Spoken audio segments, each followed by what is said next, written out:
বসিরহাট লোকসভা কেন্দ্রের অন্তর্গত সন্দেশখালী সকাল থেকে বারবার উত্তপ্ত হয়ে উঠেছে তৃণমূল এবং বিজেপির মধ্যে সংঘর্ষের ঘটনা এখানে ঘটে। ছবি আপনাদের দেখাবো। ইতিমধ্যেই আমাদের প্রতিনিধি সমীরণ পাল আমাদের সঙ্গে রয়েছেন। সমীরণ, এই মুহূর্তে কি পরিস্থিতি? বারে বারে অভিযোগ উঠছে যে বিজেপির ওপরে নাকি আগ্নেয়াস্ত্র নিয়ে হামলা চালিয়েছে শাসক দল, কি অবস্থা?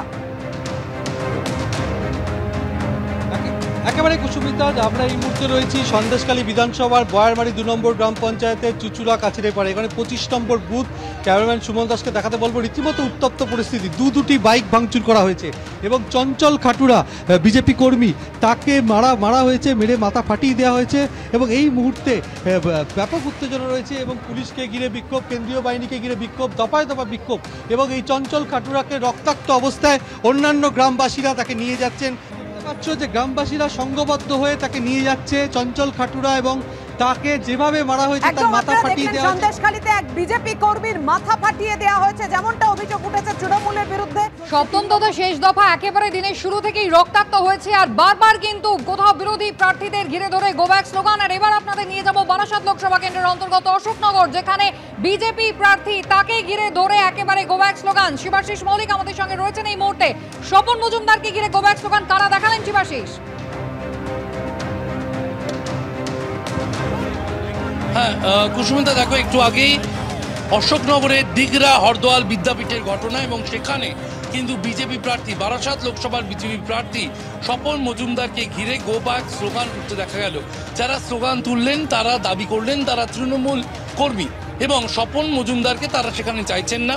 শান্তিপূর্ণ, কোট আনকোট শান্তিপূর্ণ ভোট হচ্ছে এবং স্বপন মজুমদার সেখানে আসবেন কেন, এই প্রশ্ন তুলেই কার্যত গো ব্যাক স্লোগান তোলা হয় এবং তারপর পরিস্থিতি হাতের বাইরে যাচ্ছে দেখে বিজেপি কর্মী তিনি গাড়ি নিয়ে বেরিয়ে এলেন এবং তারপর দেখা গেল কার্যত কেউ ডান্ডা নিয়ে, কেউ বা হাতে ইট নিয়ে সেই গাড়ির পিছনে ছুটে আসতে দেখা গেল যারা বিক্ষোভ করছিলেন তাদেরকে।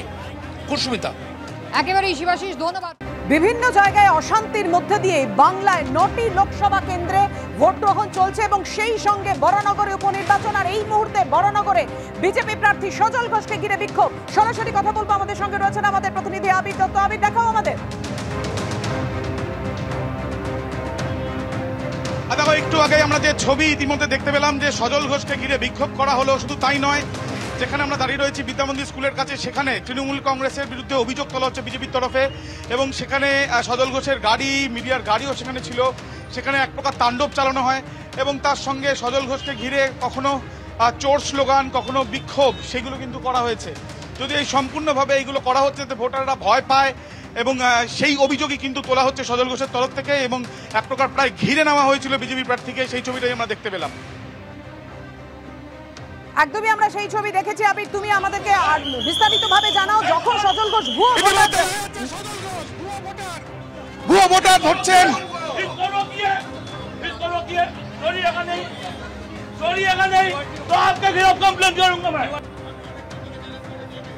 ভুয়ো ভোটার হচ্ছে একেবারে বরানগর পুরসভার বারবার করে সজল ঘোষ বিক্ষোভের মুখে পড়েছেন, সেই মুহূর্তের ছবি দেখেছি আপনাদের সামনে।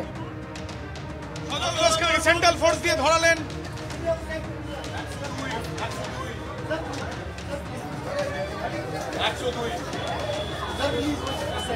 একেবারে সজল ঘোষকে আমরা দেখলাম, সেন্ট্রাল ফোর্স এখন ধরে রেখেছেন।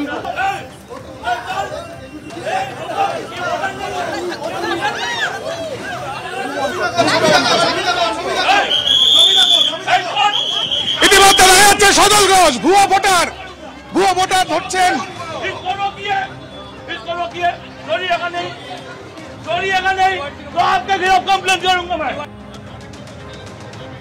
ভুয়ো ভোটার হচ্ছে একেবারে বরানগর পুরসভার যে বুথ রয়েছে সেখানে সজল ঘোষকে আমরা দেখছি।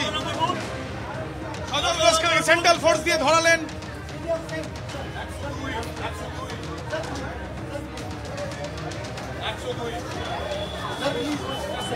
একেবারে সজল ঘোষকে আমরা দেখলাম, সেন্ট্রাল ফোর্স এখন ধরে রেখেছেন।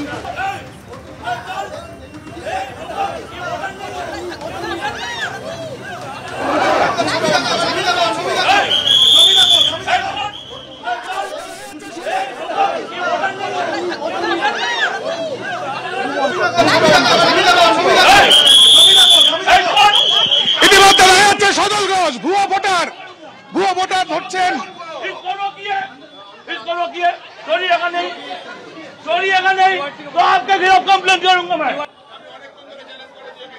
ভুয়ো ভোটার ধরছে একেবারে বড়নগর পুরসভার যে বুথ রয়েছে সেখানে সজল ঘোষকে আমরা দেখছি।